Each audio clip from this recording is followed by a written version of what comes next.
சீனாவிலே செய்தார்கள். பிறகு அவர்கள் இதை களவெடுத்து விடுவார்கள் என்ற ஒரு பயத்தினாலே அதை பிறகு திருப்பி கொண்டு வந்தார்கள். ஆகவே இப்படி ஒரு போட்டி இல்லாமல் இயப்பது. உதாரணமாக சொல்லப்போனால் 27 நாடுகள் வட அமெரிக்க பொதுச்சந்தை என்று சொல்லப்படுகிற அந்த பொதுச்சந்தையிலே இணைந்து செயல்படுகிறார்கள். தங்களுக்குள்ளே ஏற்றுமதி, தங்களுக்குள்ளே இறக்குமதி, தங்களுக்குள்ளே புரிந்து உணர்வு கொண்ட குடிவரவு திட்டங்கள் ஆகியவற்றை செய்து வருவதனாலே அந்த நாடுகள் போட்டியிலே ஒருவரை ஒருவர் அளிக்காமல் இருக்கிறார்கள். ஆனால் அதே மாதிரியான ஒரு பொதுச்சந்தை ஒன்று கனடாவில், அமெரிக்காவிலும் மெக்சிகோவிலும் சேர்த்து கொண்டு வரப்பட்டது வட அமெரிக்க பொதுச்சந்தை என்று. அது பிசிபிசித்து போயிருக்கிறது.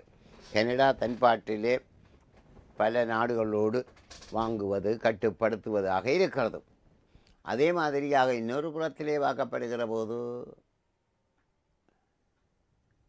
ஈஸ்ட் ஏஷியன் ஒரு பொதுச்சந்தை ஒன்றை உருவாக்கப்பட முயற்சியில் எடுக்கப்பட்டது. அது பெரிசாக இல்லை.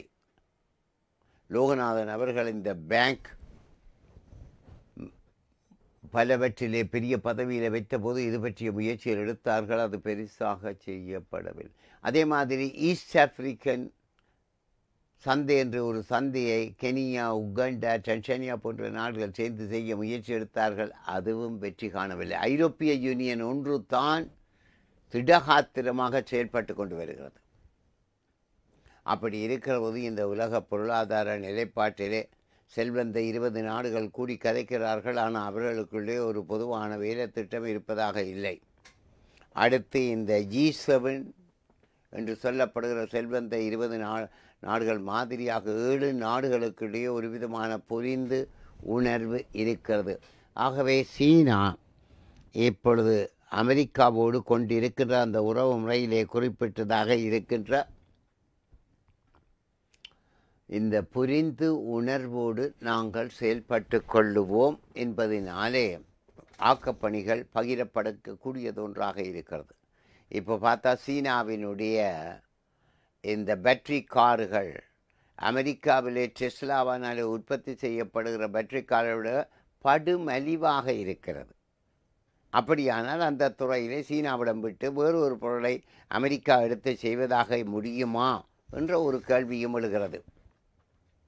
வெகு விரைவிலே நாங்கள் இந்த சீனா கார்களை மலிவாக வாங்கி கொள்ளக்கூடியது ஒன்றான ஒரு காலகட்டம் இருக்கிறது. இப்பொழுது பொதுவாக பார்க்க போனால் அமெரிக்காவுடைய ஃபோர்ட் கார், GM, அதே மாதிரியாக சீனாவை விடுத்து அருகாமையிலே இருக்கின்ற ஜப்பானிய கார்கள் டொயோட்டா, நிசான் போன்ற கார்கள் வருகின்றன. ஜெர்மன் கார்கள் இன்னொரு பக்கத்திலே வந்து கொண்டு இருக்கிறது. ஆகவே இந்த வகையில் இவர்கள் ஒரு புரிந்துணர்வோடு செயல்பட்டால் அது உலக நாட்டு மக்களுக்கு ஒரு வகையான வசதியாக, வாய்ப்பாக, எளிமைப்படுத்தப்பட்டதாக இருக்கிறது என்பதை இன்னொரு பக்கத்திலே பார்த்து கொள்ளக்கூடியது ஒன்று இருக்கிறது. அடுத்ததாக இங்கிலாந்திலே இந்த 17 வயதிலே இருந்து 15 வயதுக்குட்பட்ட சிறார்களும் தண்ணி அடிக்க துவங்கிவிட்டார்கள்.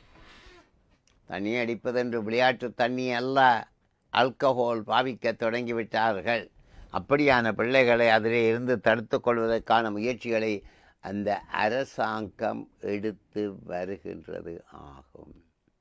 சின்ன வயதிலே உள்ளவர்களுடைய உடல்நிலை வளர்ச்சிக்கு இந்த மதுவானது பல பாதக விளைவுகளை கொண்டு வருகிறது என்பது இன்னொரு வகையாக இருக்கிறது என்பதையும் இன்னொரு பக்கத்திலே பார்த்து கொள்ளக்கூடியது ஒன்று ஆக இருக்கிறது. சரி, இந்த வேளாண்மை என்று இருக்கிறது. வேளாண்மையிலே இப்போ நான் ஏற்கனவே அடிக்கடி சொன்ன மாதிரியாக இந்த வறட்சி ஒரு தாக்கத்தை கொண்டு வருவதை விட இந்த மேன் பவர், வேலை செய்கிறவர்கள், உதாரணமாக கனடாவில் எடுத்தால் 1.7% ஊழியர்கள் மட்டும்தான் வேளாண்மையிலே இருக்கிறார்கள்.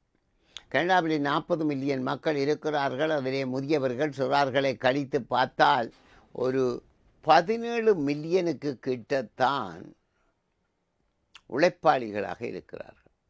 அந்த 17 மில்லியனிலே வேலை இல்லாதவர்கள் ஒரு பக்கம் இருக்கிறார்கள். அவர்களையும் கழித்து பார்த்தால் எஞ்சியவர்கள் தான் வேலை செய்கிறார்கள். அப்போ இந்த 6.1% வேலை செய்யக்கூடியவர்கள், வேலை செய்ய விருப்பமானவர்களுக்கு வேலை கிட்டாமல் இருக்கிறது. அப்போ இப்படியாக இருக்கிற போது